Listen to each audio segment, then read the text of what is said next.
Hi, I'm Ralph Rivas and this is Rappler Talk.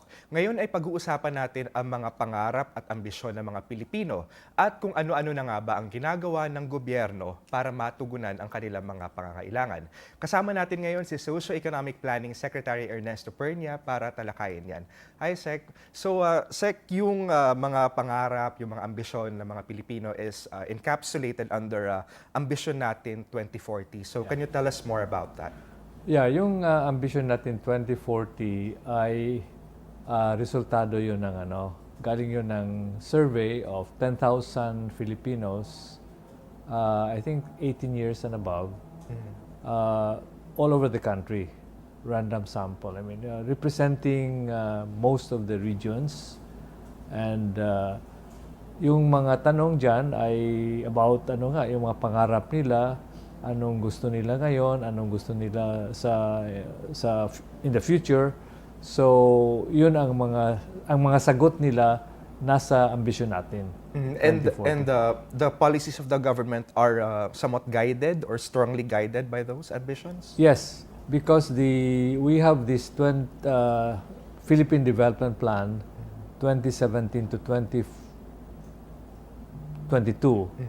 Which is anchored on the 0 to 10 points socio-economic agenda of President Duterte. You have heard about the 0 to 10 points socio-economic agenda. So anchored on this 0 to 10 points socio-economic agenda, and it is geared towards achieving or attaining the Ambisyon Natin 2040.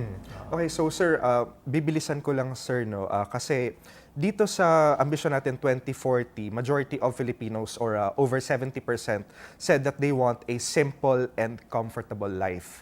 And then nakalagay dito, nakadefine din kung ano yung simple and comfortable life.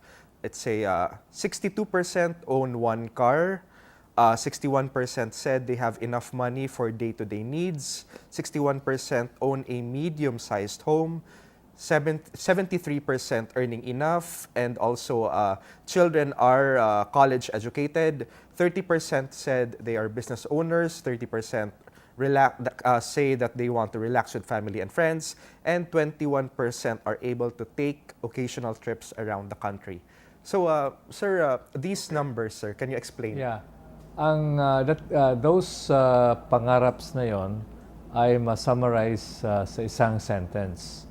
Ang Filipinos, ang vision nila, ang ambisyon natin for 2040 is a life that is where they have mayroon silang strong bonds with family and friends. They have a comfortable lifestyle and they have a secure future. So they're not really aiming to go for the lavish lifestyle, no? Hindi. Kuwan lang, parang modest ang pangarap nila sa lifestyle. At saka comfortable and secure, which is I think what everybody would desire. Can you walk us through, kasi nakalagay dito 62% own one car. Yun yung nila. So, gusto ba natin yun, Sec? Kasi kung lahat may kotse, edi sobrang traffic na, lalo dito sa siguro Metro Manila. yun, parang dream nga or pangarap, aspiration. Pero ang interpretation ko diyan ay ang gusto nila na yung mobility, physical mobility nila, moving from one place to the other, from work, from home to work, and then to places that they want to visit. And as mentioned also in what you said, na gusto nilang to be able to have to do some tour, some kind of holiday, somewhere. So yun ang mobility. So it's not really the car. They Hindi want to hindi siguro the car. Kasi ang ano ko diyan, itong survey na ito was taken sa 2015. When I think in 2015 wala pang encouraging signs of improving infrastructure. Ngayon I think there are quite important signs of improving infrastructure. Siguro naman ang at saka ang emphasis ng government ngayon ay mass transportation system. Kaya nga, I think it's not a good idea that everybody will be, or the majority will be owning a car kasi, it's just, it will just worsen congestion and pollution and the kinds of problems we have now. So it's really mass transportation that will allow mobility. And then I'd like to add din, sa nakalagay din dito na 30% actually prefer to live in a big city like Manila. So what about that, Sec? Is that ideal that 30% of the population? No. Again, I think it's because most of the services, the social, health, and education services are available in Metro Manila. But then, these are also available in other metropolitan areas like Davao, Cagayan de Oro, Cebu, and even maybe Central Luzon, no? Mayroon namang mga doon, mga malaking lugar at saka ang importante diyan kasi ang hinanap talaga ng mga Pilipinos ay opportunities. Opportunities for education, better healthcare, and then entertainment, work opportunities and such things, yeah. So, yung itong lumabas sa survey na to, how is the government using this information to shape policies and do programs? Yeah, if you go through our Philippine Development Plan 2017 to 2022, most of this, most if not all, even beyond whatever have been mentioned by respondents sa Ambisyon Natin 2040 na naka-spell out yun sa sa mga how many chapters? Mga 20 chapters sa Philippine Development Plan. Ang PDP 2017-2022 ay pinaka rich na medium-term plan. Kasi hindi lang sa economy yung mga chapters diyan, mayroon din na chapters on culture, on science and technology, promotion, on speedy and fair delivery of justice. So talagang all aspects of development, economic development as well as non-economic aspects of development, nandyan sa PDP. And they all relate to the ambition natin as well. As well as to the Sustainable Development Goals 2030, yung sa UN. No?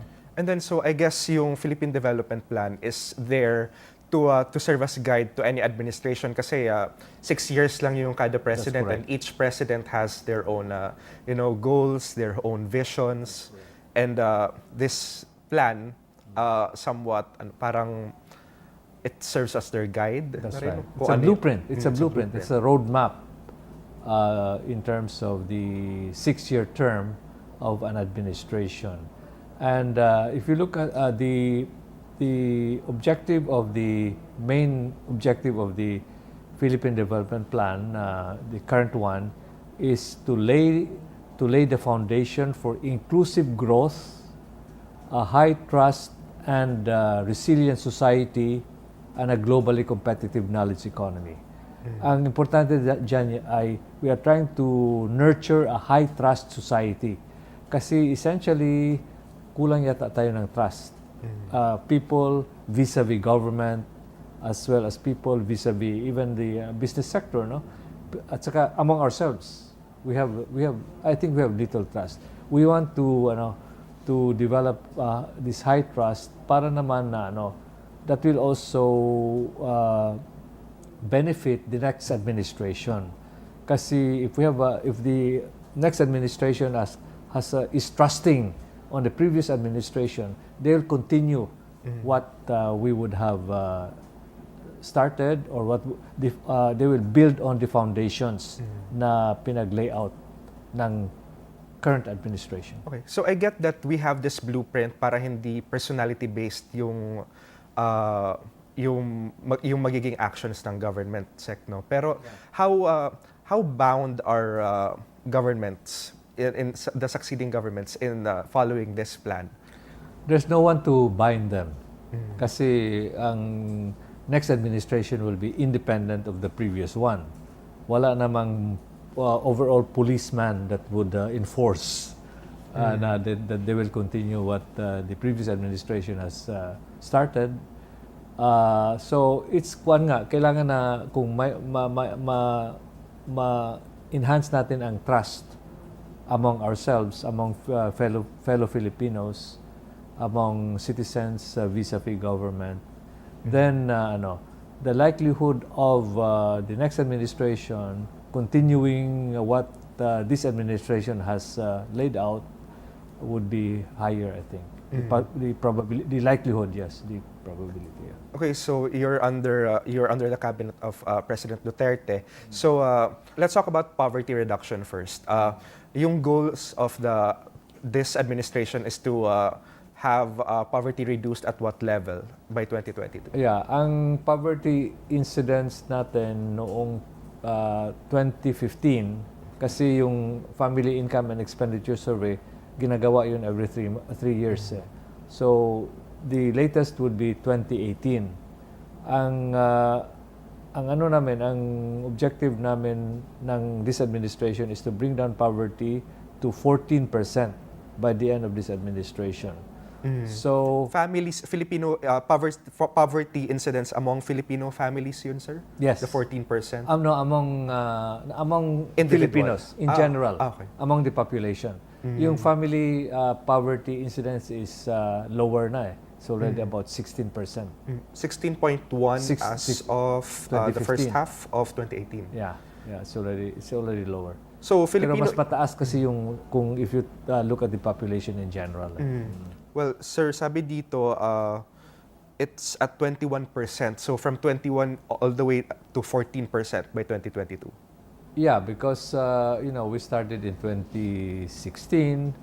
So of course we have already passed 3 years, no? More than 3 years na ngayon. So we have less than 3 years to achieve our goal.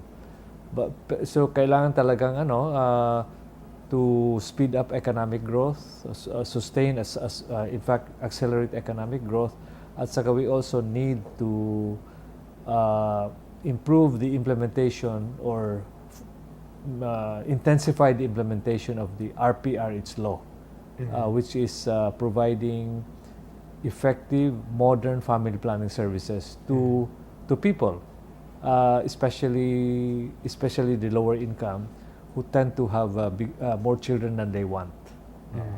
Kasi kung ma-lessen yung number of children ng poorer Filipinos, then that in itself will reduce poverty incidence. There will be fewer poor people. Yeah. So you're confident that you'll hit that target based on what's happening right now, the pace? Yeah, we will know by I think by next month. Next month, November. The poverty incidence number for the full year 2018. Yeah, kasi hindi pa lumabas yun. Ang lumabas lang yun sa first semester. So bumaba. I guess you were very happy with the bumaba results. From 27 to 21. Yeah, I remember those numbers. But usually kasi yung second semester tend to be lower poverty kasi people have more incomes. Yeah. Yeah, poverty is down, pero the GDP growth is actually yun yung issue ngayon lately because of the global slowdown. Naapektuhan din yung Pilipinas. So how do we shield ourselves from those? That's true. Actually, there are two causes, not only the global slowdown or the trade tensions between the US and China. We also were set back by the delay in the enactment of the 2019 budget. We lost about 6 months already. 6 months. And kasi kung na-approve pa yung budget natin 2019 on time, in other words, if it took effect on January 1, 2019, then we should have achieved in the first semester around 6.6 6.5 or 6.6% growth rate. But instead, we only grew 5.5% average for the first semester. So Sec, malaking impact talaga yung ano. So Sec, the World Bank, IMF, ADB, they all slashed their growth outlooks na for this year.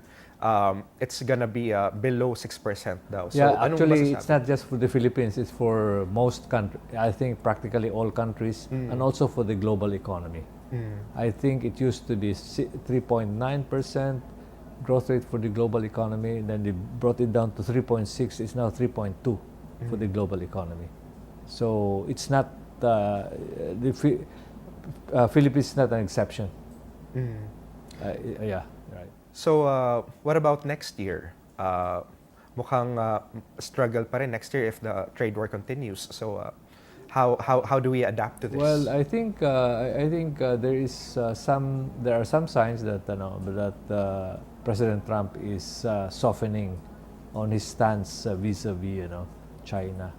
So that's encouraging. So which would mean that growth rates would pick up, would kick up, next year from a lower base. So this slowdown for 2019, do you see this as a setback or something na makakahinder in achieving the goals of the Ambisyon Natin 2040 and the medium-term goals of this administration? Yeah, inevitably, basta mas mababa yung growth rate kasi sa target natin, certain certain sub-targets or sub-goals would be affected. So, Sec, you're still maintaining the target ba, sir, of at least 6% this year, or have you revised that? Well, we are still keeping at 6%, 6 to 6.5%. In fact, 6% to 7 yata ang growth range target namin. And then for next year, I think it's at higher, 6.5. 6.5 to 7.5. Yeah. So you're retaining pa that so far? Yeah. Well, yeah, right. Okay, so another issue, sir, on regarding sa poverty incidence pa rin, Sec, no, is the agriculture sector. It's still struggling until now. So, anong masasabi niyo, Sec, in this? Ano pang mga kailangan natin? Yeah, yung agriculture has been set back or hampered by weather disturbances, El Nino and typhoons. At the same time, we need to improve the way we are running agriculture. And we think that we should be able to achieve. We were achieving less than 1% growth rate.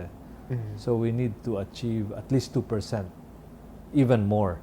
We could achieve 3 or 4% growth rate in agriculture. So, Sec, you're still advocating to improve the agriculture sector, but there are already, those saying na the Philippines is not really good in agriculture, so might as well move on to other sectors. Anong masasabi mo sa mga statements? What we are encouraging now is to improve our agricultural productivity. We are not aiming for rice self-sufficiency, for example. We are aiming for food security. And so just try to improve agricultural productivity and then diversify our crops from too much emphasis on rice to other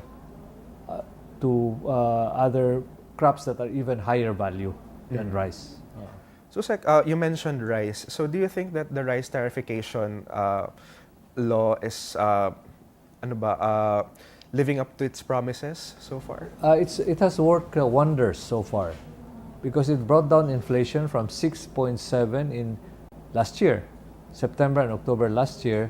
It's now down to the latest number was 0.9%, less than 1%, and which means that that has really stimulated consumption spending, household consumption spending, which accounts for about 70 to 75% of GDP.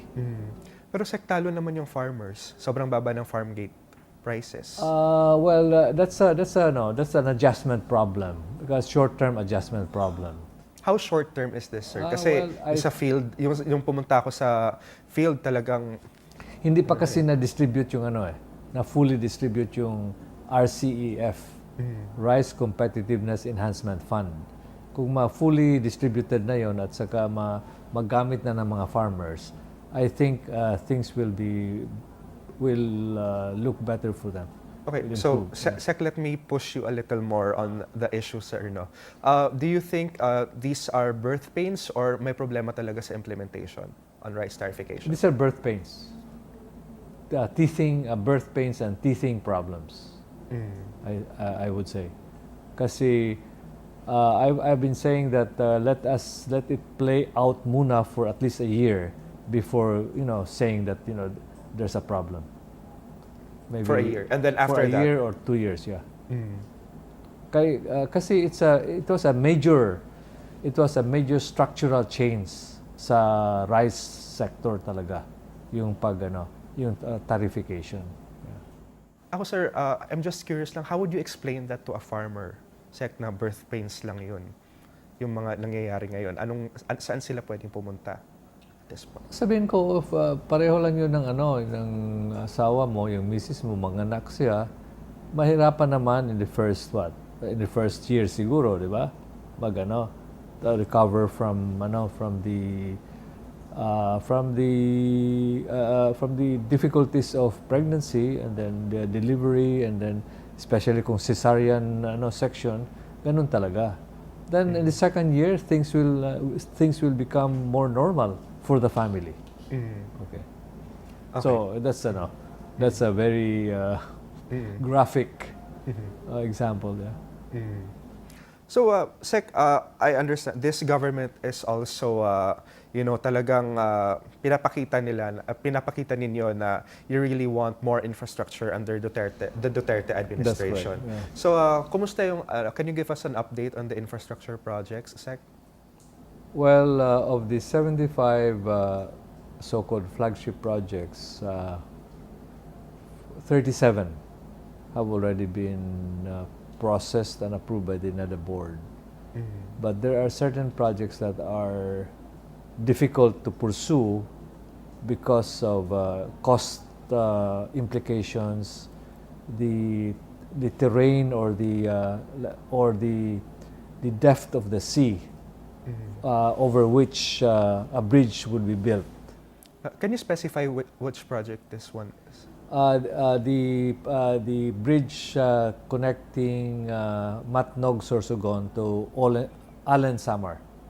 It's not only a long bridge, but the waters are really very deep. So it's not the financing or anything. It's more It's of also the financing. It's going to be much more expensive than we thought. Also, the one that is supposed to connect Leyte to Surigao. Maano rin yun, masyadong it's too challenging yung So these challenges, sir, more is this a financial problem or sa implementation? It's an engineering construction problem really. So ano mangyayari dun, Sec? Shelved or Well, it can be taken up again in the next administrations. They just at least they will know by now that they really have to spend more and make sure that they can cope with the challenge. The engineering, there has to be some engineering solution that how many projects are we talking about, Sec? Kasi there are 75, diba, Sec? So are you saying na you're tweaking the numbers or kung ilan na lang yung... No, we are reviewing the 75. Those that have not been approved by the NEDA board yet. The balance of about the 75 minus 37. We are reviewing them, and we will. Well, first of all, besides the 75 flagship projects, we have several other projects, smaller projects, but critical in terms of regional development, rural development, Mostly bridges. provincial development. Bridges, roads, yeah, tourism, access to tourism sites, So we those projects were also in our bigger list, because infrastructure projects, we had a list of about 4,980 something, and so there are many other projects that we can really finish, and we can even improve the development of the regions. Yeah. Okay, so Sec, all these infrastructure projects, nung pumasok kayo dito sa NEDA with President Duterte, did you expect the pace na magiging ganito, or did you have to adjust expectations? Halfway through? Usually the human nature, or we tend to, in general, people tend to be ambitious at the start. So, then a long list of undertakings to be carried out. Then, as we go along, we find out that there are stumbling blocks, there are hindrances, there are constraints to carrying them out. So that's the usual occurrence in the nature of things. Sir, what about the financing scheme from PPP to ODA? Are you thinking of shifting other projects back to PPP since may issues din on ODA? We actually we have a number of PPP projects. Even among big ticket projects, mayroong mga PPP dyan. I think of the initial 75 list, I think about maybe nine were PPP projects, or hybrid ODA, or government budget and PPP. Like the Clark International Airport is a hybrid government funded project, and ODA for PPP for O&M. Government for construction of the terminal building, the new terminal building, and the operation and maintenance is in a private sector. And that's also happening in Bohol. JICA funded yung airport doon. PPP yung operation and maintenance. But Sec, the infra projects, do you have a figure like ilang percent yung sa tingin mong uusad under this term, and which ones, kung ilang percent yung I think kailangan pag-isipan na lang ng next administration? Actually, our new list is, I think it's going to hit 90 projects. So from 75 to 90. To 90, but as I've said, we have reviewed our 75, and we have taken out things that are very challenging, and we have put in other projects that are more finishable, and also either finishable or can be started, and then to be continued by the next administration. So it's about 91 so far, and I would think that easily 50% of that. 50%, so 45, maybe 50. 45 to 50 tapos. 45 to 50. Under tapos, or completely finished, or nag-roll out? I would say finished or nearly finished. Yeah. 50%. Sir, can you disclose some of the new projects since nandito na tayo? Well, the Bohol Panglao International Airport, that was not in the list. Also, the Skyway Stage 3 was processed during the previous administration, but when we came in, it was barely started. Mga siguro 5% lang ang accomplishment. So that's a major project connecting SLEX and NLEX, no? And then the Harbor Link project, and then the North-South commuter railway from Manila to Clark, and then from Manila to Calamba. Yeah, those are included now.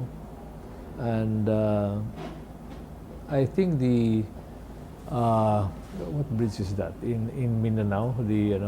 There's a bridge. There's also a bridge pala connecting Cebu and the mainland Cebu with the airport, Lapu-Lapu. I think there's another and also there's a port project in Cebu. So it's quite it's still quite a number of projects and quite high impact projects. Sir, railways, any update on that? Railways, one is the Clark to Subic Railway. The one in Mindanao, Sec. In Mindanao also, It's pushing through. no, it's the first segment of the Mindanao circumferential railway, which is Digos, Davao, Tagum segment of the railway, and then the Manila to Bicol, long haul, south long haul railway project. So tying all these projects back to our main topic, which is Ambisyon Natin, what's the big picture, Sec? Connectivity, ano ba to? Reshaping kung ano yung ambitions ng Filipinos? Well, connectivity is very important in people being able to take advantage of employment opportunities in agriculture, in social services, in other areas, in industrial areas, and also it will also incentivize industries to set up in places where there is connectivity. Going back to dun sa infrastructure na you mentioned also earlier that the government had a struggle in implementing the projects because of the budget impasse. Here, the DBM said that capital outlays was down 6.5% year-on-year to 74.7 billion pesos in August. And then capital outlays also dropped 13% annually. So what can you say about that, sir? I think that is a carryover effect from the low spending in the first semester, and in the second semester, the climate for construction was not as favorable as the first semester. So that is why I think that is what happened. Okay. Yeah. So paano natin maiiwasan yung mga ganong hiccups, sir? Kasi this was you had plans already, and then these anticipated. Well, we just want to encourage the administration. I think wants to encourage the legislature that they will pass annual budgets on time. Importante na ma-approve by December at the latest. Yeah. So, okay, Ambisyon Natin 2040, hindi pa pala natin ang pag-uusapan, Sec, no? By 2040, ano dapat yung nakikita na natin sa Philippines? There will be, the Filipinos will largely be middle income families, and then the life will be more comfortable, more secure, more peaceful. Filipinos will be a trusting society among themselves as well as among institutions. And then the way it's summarized is matatag, maginhawa at panatag na buhay para sa lahat. So that's the Tagalog translation. May mas ano pa ba, sir?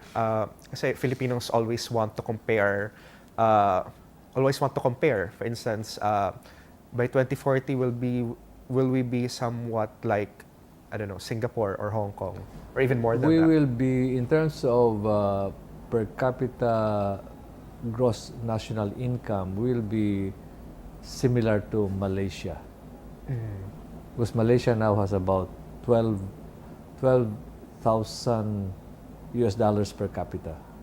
So our estimate is we should be able to reach at least 11,000 US dollars per capita, US dollars, in US dollars. So, ano bang kailangan? I mean, to wrap this interview, ano mga kailangan na gawin para ma-attain natin itong mga to? Who should act? Well, the government should act. There should be cooperation from the private sector, and the private sector should be doing what it should be doing. The government should, in terms of investments and economic activity, and the government should be providing the environment that is conducive to economic activity, and then citizens are united. If we are united, if there's unity, then and then there's trust among people, among themselves, as well as relative to government, trust towards government and towards business, and corruption is at a minimum, then I think we should be in a much better position. And I would want to live in the Philippines like that. That's correct.